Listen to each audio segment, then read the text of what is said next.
Bonjour, c'est Cédric Ingrand, bienvenue dans Question de confiance, le podcast d'information et de décryptage d'AXA France.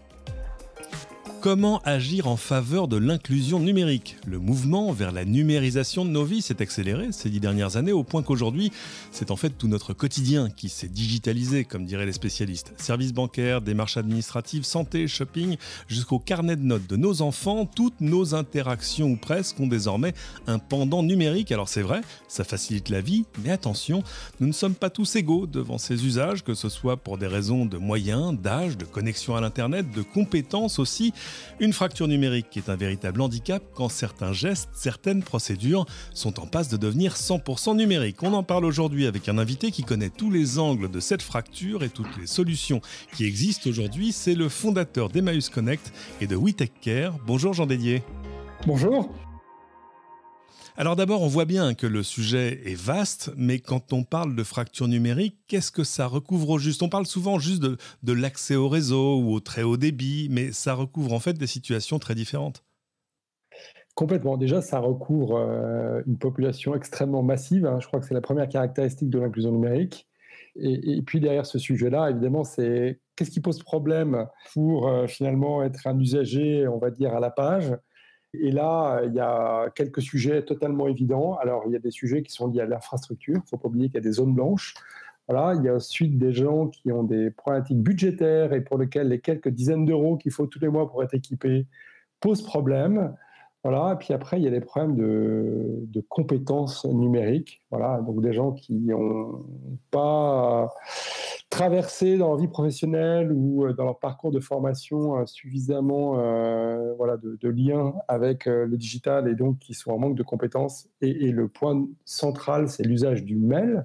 Voilà, mais ça peut aller aussi beaucoup plus loin parce qu'on a aujourd'hui des transactions bancaires ou même des transactions avec des opérateurs de services publics, la sécurité sociale ou Pôle emploi, sur des sujets qui deviennent essentiels pour vos équilibres de vie parce que ça représente l'essentiel de votre pouvoir d'achat. Et puis, il y a aussi des choses qui sont malheureusement reliées à des sujets plus connus comme l'illettrisme. Voilà. Et puis, je vais peut-être souligner un dernier point, c'est pour les personnes âgées, c'est le manque d'intérêt et de motivation, et ou la peur d'ailleurs du numérique. Manque d'intérêt, c'est le verbatim le plus courant. J'ai vécu 80 ans très bien sans numérique. D'ailleurs, j'étais donc avec Ella, j'étais directeur d'usine, et je suis quelque part déclassé sans comprendre vraiment pourquoi je devrais vivre mieux demain alors que j'étais très bien avant. Voilà. En fait, quand on identifie les personnes qui sont touchées, du mauvais côté de la barrière, j'ai envie de dire, on s'aperçoit que ce sont des populations qui sont déjà fragilisées par un environnement social, par un passé, par des moyens. C'est-à-dire que derrière cette fracture numérique, il y a surtout une fracture sociale, en fait.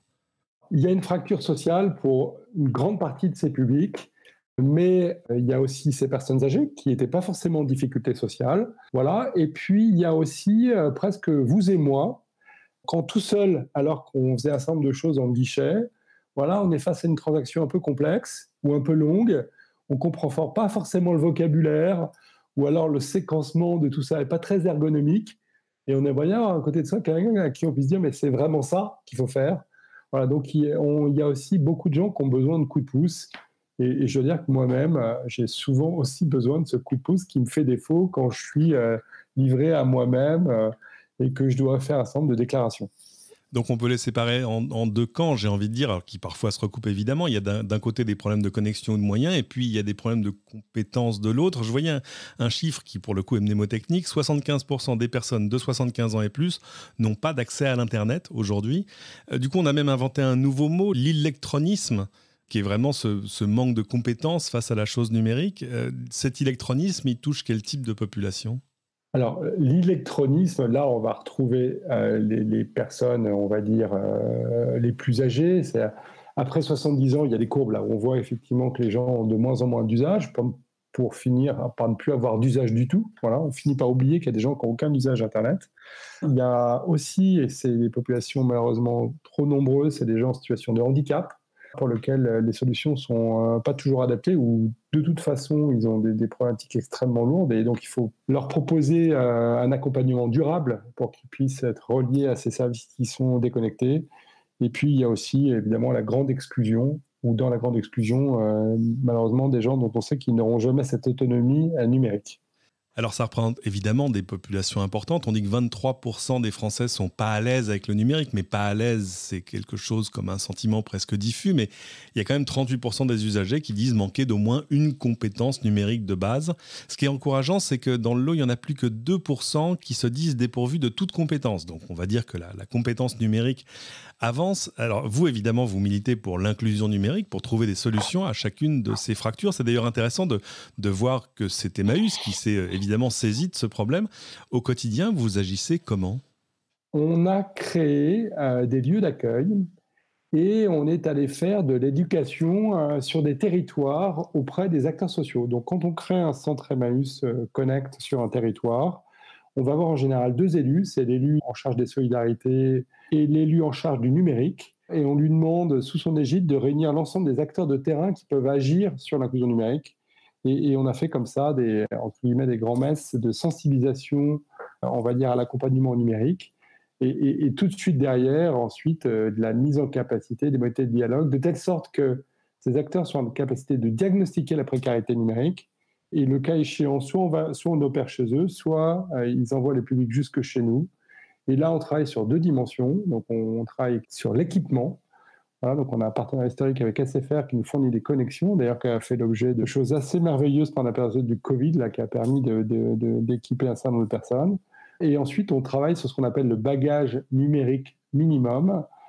C'est pas glorieux, le bagage numérique minimum, mais c'est ce qui vous permet d'avoir les usages pour gérer votre adresse mail, dialoguer avec vos proches, et puis rester connecté avec des services dont on a tous besoin. C'est-à-dire gérer son courrier électronique, arriver à visiter un site web, remplir un formulaire, sortir Exactement. un document. Oui, exactement. C'est intéressant de voir qu'il y a un bagage presque indispensable aujourd'hui pour avoir une vie et puis des relations sociales et puis pour être un élément fonctionnel presque de la société. C'est-à-dire que c'est plus le choix que c'était au début de l'ère numérique où vous aviez d'un côté la procédure physique ou papier ou courrier ou guichet et de l'autre côté comme une sorte de bonus, une procédure numérique. Aujourd'hui, vous avez tout un ensemble de choses pour lesquelles il n'y a pas d'autre choix que d'en passer par un écran. Complètement, communiquer, accéder à des soins, accéder à des marches en ligne, à des services publics, trouver un emploi, se former, puis même ne pas oublier, et en période de Covid, c'était pas neutre, aussi se distraire. Voilà, et tout ça est souvent plus simple, très économique. C'est pour ça que c'est totalement indispensable. Alors, votre autre moyen d'action, c'est We Take Care. Là, c'est tout autre chose. C'est un peu comme une start-up qui, là, elle formerait des acteurs publics ou des entreprises à l'inclusion ? Oui, complètement. Alors, We Take Care reste en régime associatif, donc on est totalement non-profit. Et on travaille sur 3 piliers. Un pilier qu'on appelle, nous, sensibilisation. Donc là, on a sorti un média qui s'appelle Les Cahiers de l'inclusion numérique. En gros, on fait de la veille et on partage de l'information à un écosystème très vaste, Ça peut être l'État et ses différentes organisations, des collectivités territoriales, des opérateurs de toutes sortes, publics et privés, qui matérialisent l'accès à des services essentiels. Et puis tout ce réseau d'acteurs de terrain qui est d'une diversité incroyable. Ça va effectivement de l'association de quartier au grand réseau associatif, l'action sociale institutionnelle, les bibliothèques, les mairies, enfin tous ces lieux où on est contraint, où on trouve aussi parfois aussi du plaisir à faire de l'accompagnement numérique. Voilà, c'est de leur amener la matière pour comprendre les différents enjeux, sachant que le mot inclusion numérique ne veut presque plus rien dire, parce qu'on peut parler d'inclusion numérique liée à l'emploi, liée à son inclusion financière, liée à son accès à la santé. Enfin voilà, on voit bien que cette inclusion, elle repose aussi à la maîtrise, on va dire, d'écosystèmes qui ont, on va dire, leurs modalités, des acteurs très différents, et c'est tout ça qu'il faut arriver à réunir pour que ça fonctionne. Voilà. Le cheval de Troie de We Take Care, ce sont des centres de ressources pédagogiques en ligne, on pourrait dire de e-learning, voilà. Et on en a notamment une qui s'appelle Les Bons Clics, qui réunit 5000 acteurs aujourd'hui qui produisent de l'accompagnement au quotidien, et dans lequel on va trouver tout pour aider quelqu'un sur l'acquisition des compétences numériques de base, mais aussi avoir les bonnes postures dans cet accompagnement.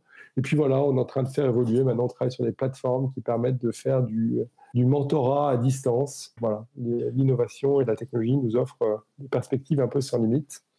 Voilà. Et enfin, j'ai une équipe de consultants qu'on produit une 40aine de missions pour des collectivités territoriales. voilà, l'essentiel des grandes métropoles françaises, près d'une vingtaine de départements, qui ont des besoins de constituer des réseaux d'aidants, en fait, de densifier les moyens d'accompagnement des publics qui sont beaucoup trop nombreux à demander de l'aide sur les territoires. Alors justement, ces publics qui viennent chercher un accompagnement, quelle est leur première demande ? J'ai envie de dire, quelle est leur première frustration face à l'outil ou au service ? C'est quoi leur première envie en termes d'utilisation de services ? Alors, même avant l'envie, parfois, il y a un énorme sujet de motivation. C'est-à-dire qu'on est face à des publics qui n'ont pas été naturellement, c'est qu'il y a des freins. Voilà. Donc le vrai sujet, le premier travail, c'est de lever ces freins. Et derrière ces freins, c'est, on ne motive pas un jeune, j'ai envie de dire, dans sa recherche d'emploi, de la même façon qu'on va motiver un public senior. Voilà. Pour un public senior, évidemment, on va penser à des applications de lien social ou de bien vieillir. Voilà, un jeune, on va travailler peut-être plus en pair à pair, essayer de lui faire comprendre que via tel ou tel apprentissage, on accélère son parcours vers l'emploi, ou alors on va trouver des étapes intermédiaires de formation. Voilà. Donc le premier enjeu, c'est évidemment de bien comprendre la vie numérique et les enjeux numériques des personnes, de leur proposer des usages qui leur correspondent. Et je pense que si on faisait une analyse finalement des services qu'on a tous sur nos applications, ils sont très différents en fonction des vies et des centres d'intérêt que nous pouvons avoir.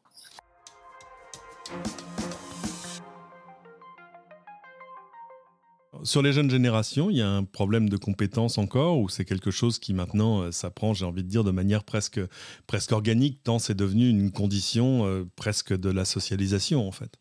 Oui, c'est un problème de compétences, mais c'est d'abord, on va dire, un problème de maîtrise, on va dire, d'un environnement. Voilà. Si on prend, par exemple, accéder à ses droits, c'est pas tant que techniquement ils ne savent pas faire, c'est qu'ils ne connaissent pas du tout ces différents services. Et qu'ils n'auront jamais l'idée de downloader l'application de la CAF ou de Pôle emploi si on ne va pas le faire avec eux. Voilà, donc le travail de médiation, c'est de leur dire, voilà, tu as des ressources en ligne qui sont absolument essentielles et qui peuvent améliorer ton quotidien et en tout cas tout ce qui peut renforcer ton intégration. Et puis après, il y a des choses qui sont comportementales, c'est-à-dire que, par exemple, on constate chez les jeunes une consommation d'adresses mail plutôt qu'une gestion de son adresse mail. C'est-à-dire qu'en gros, quand ils vont avoir besoin, ils vont savoir créer une adresse mail, mais ils vont perdre les codes instantanément et quand ils auront besoin d'une nouvelle transaction par un mail, ils vont recréer une adresse mail. Voilà, l'enjeu pour eux, c'est de leur faire comprendre que l'adresse mail, c'est la boîte postale d'aujourd'hui et que du coup, c'est dans la durée que cet usage se renforce et est indispensable. Et que la vie numérique est quelque chose qui se gère. Pour toutes les personnes qui peut-être connaissent quelqu'un qui aurait besoin d'un accompagnement ou pour toutes celles qui voudraient peut-être vous aider, vous retrouver, où est-ce qu'on peut vous retrouver en ligne ? Alors, on a le site de emmaüsconnect.org et de wetechcare.org où là, vous avez toutes les modalités de connexion avec nos différents services. Et puis, vous verrez que si vous avez envie de nous aider, et je pense notamment à Emmaüs Connect, vous avez des points d'accueil un peu partout dans les grandes villes françaises qui sont cartographiés dans le site web. Et évidemment, Emmaüs Connect cherche des bénévoles et le bénévolat fonctionne extrêmement bien pour l'accompagnement et des premiers usages. Merci beaucoup Jean Dédier, merci pour toutes ces informations. Bon courage, je vois que votre tâche est loin d'être terminée. Je vous remercie. Effectivement, mais il n'y a pas de fatalité numérique et on voit que tout ça progresse tous les jours avec un peu d'engagement. Merci infiniment. C'est la fin de cette émission. Merci à tous de l'avoir suivi. Pensez à vous abonner sur votre plateforme de podcast préférée. Tant que vous y êtes, évidemment, n'hésitez pas à cliquer sur 5 étoiles et à nous laisser vos commentaires. Ils aideront les autres à découvrir ce podcast. Et à bientôt pour une nouvelle question de confiance.